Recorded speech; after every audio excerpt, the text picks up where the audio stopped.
Não se considerando a intervenção possível de fatores estranhos aos fenômenos habituais,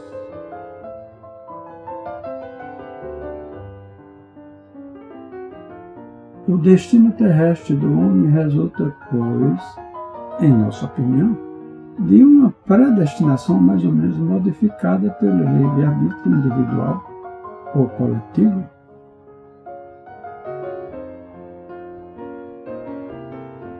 Ou, preferencialmente, ele é o resultado de uma certa força, condição necessária do mérito, que chama de livre-arbítrio, capaz de evoluir somente num círculo de predestinação particular a cada indivíduo. O estado do céu de nascimento indica, ao menos em parte, esse campo de predestinação.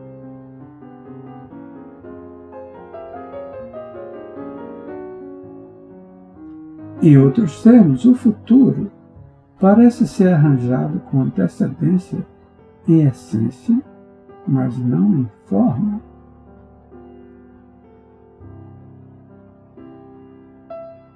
As forças elementares de nosso destino são fixadas com antecedência, porém sua coordenação depende de um livre-arbítrio apropriado.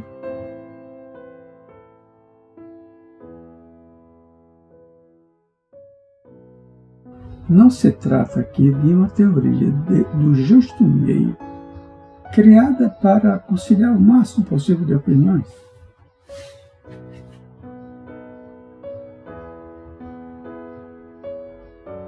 A alta sabedoria de um ecletismo que se crê dispensável de argumentos jamais trouxe, creio, alguma solução.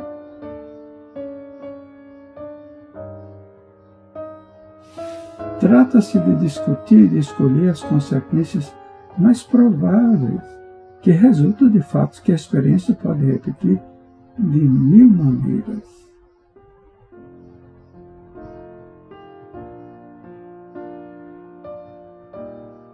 Se os astros governam em parte o destino humano, é preciso, sem dúvida, entender daí que as posições siderais de inatividade que caracterizam a constituição original do indivíduo registrará fases de influências boas ou más, cujas épocas podem ser calculadas com antecedência, da mesma forma que a caminhada dos planetas em suas órbitas.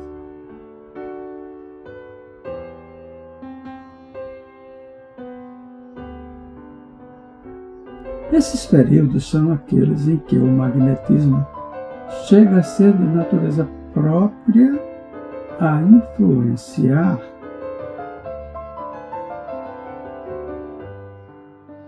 de maneira harmônica ou dissonante nossa constituição astromagnética de natividade. Essas correspondências podem ser expressas sob a forma de leis pela observação.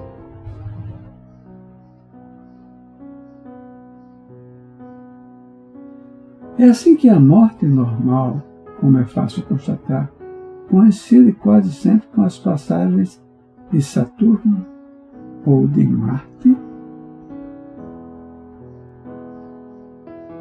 em aspecto dissonante, conjunção, oposição ou quadratura, comparativamente às posições do Sol, da Lua, do nascimento.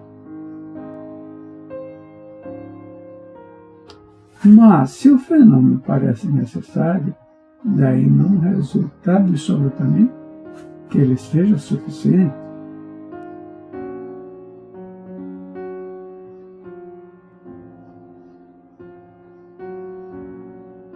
A ciência das previsões consiste, sobretudo, em procurar as convergências de probabilidade e em formular, assim, resultados mais ou menos fundamentados.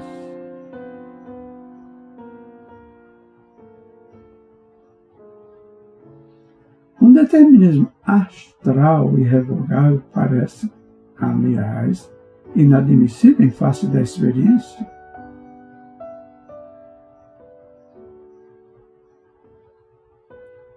prova o exemplo dos gêmeos que nascem ligados, consequentemente com o mesmo atavismo e mesmo céu de nascimento.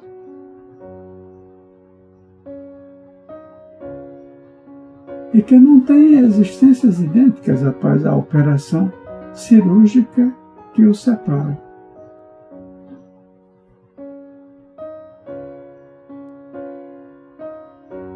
Pode-se citar a esse respeito as duas irmãs hindus, Radhika e Dodika, em que uma pode sobreviver à outra bastante tempo. Em suma, o estudo das correspondências astrais permite-nos dar alguma ideia de um acordo racional entre a predestinação e um outro fator estranho que chamamos livre-arbítrio.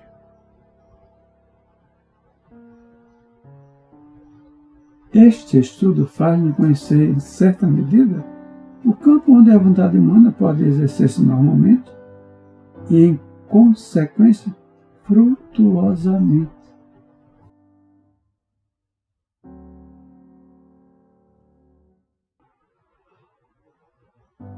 A imantação natural de nosso organismo relativamente às influências siderais, terrestres, telepáticas, etc.,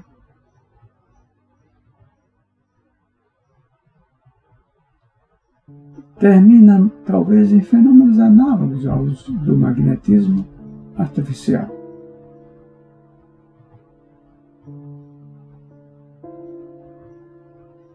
Que tanto tem sido repetido atualmente na sugestão hipnótica.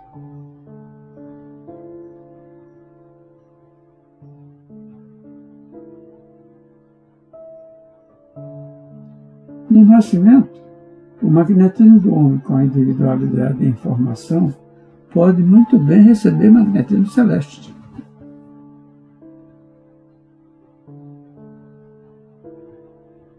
Ao mesmo tempo em que uma receptividade latente, uma espécie de sugestão, convencimento,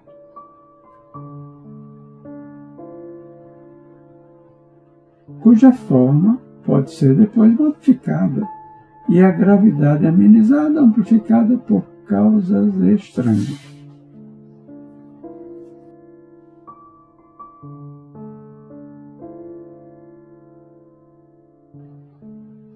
O problema do destino parece-me, em parte, compreendido no ramo dos conhecimentos humanos.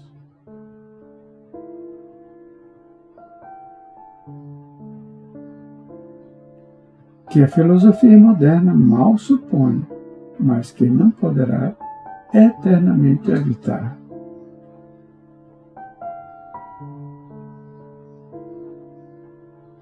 Pois a filosofia, por definição, não pode ser especialista e tem o dever de inspirar-se em todas as ciências positivas sem exceção.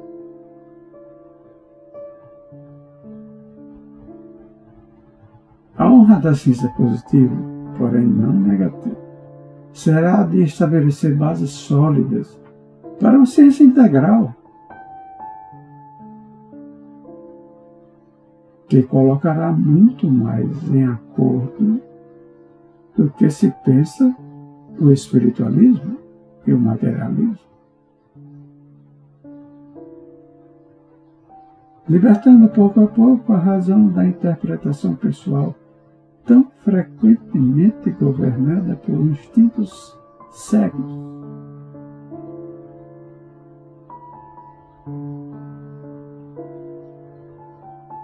Sob esse ponto de vista, a psicologia parece fundamental como ciência, devendo servir de controle a todas as outras.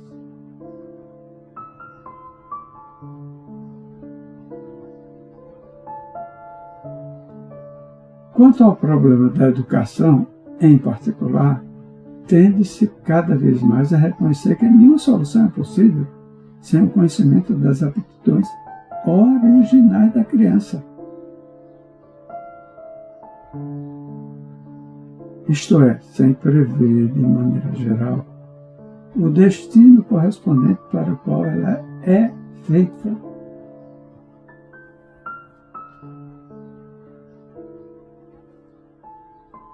Ninguém sabe o que o futuro nos reserva no que concerne ao magnetismo pessoal nos fenômenos de clarividência e de magnetismo astral em suas leis psicológicas mal delineadas. A fusão dessas duas fontes de estudo, provavelmente mais diferentes em aparência do que em realidade,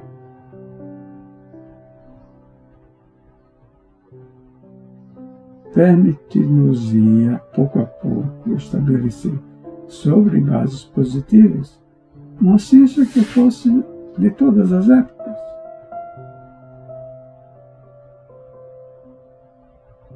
Ciência que os charlatães, mais ou menos sozinhos, exploraram até o momento, falseando-a.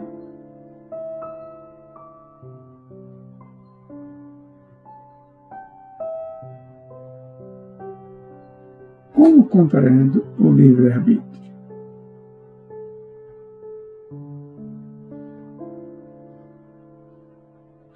Creio que as grandes linhas de nossa vida são traçadas com antecedência.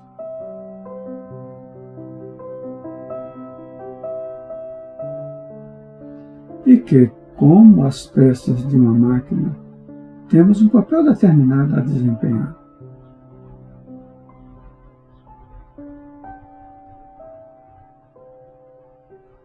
Porém, com certa flexibilidade do ponto de vista dos acontecimentos físicos e uma liberdade muito maior do ponto de vista moral.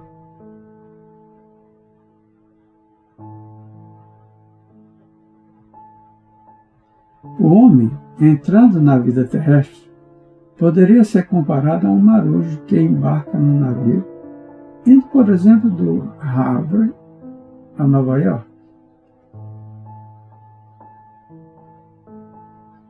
Sabe-se com antecedência que ele não poderá afastar-se de sua rota.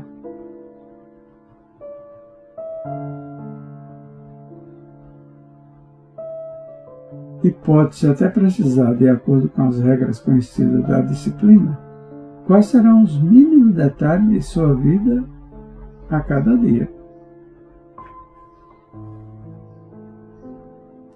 Porém, se a sua liberdade está entravada por este lado, ela lhe permanece completa para a sua vida espiritual.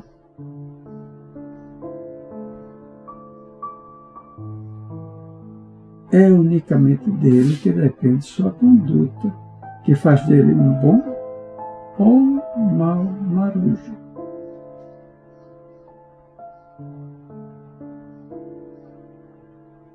O homem se move e Deus o conduz.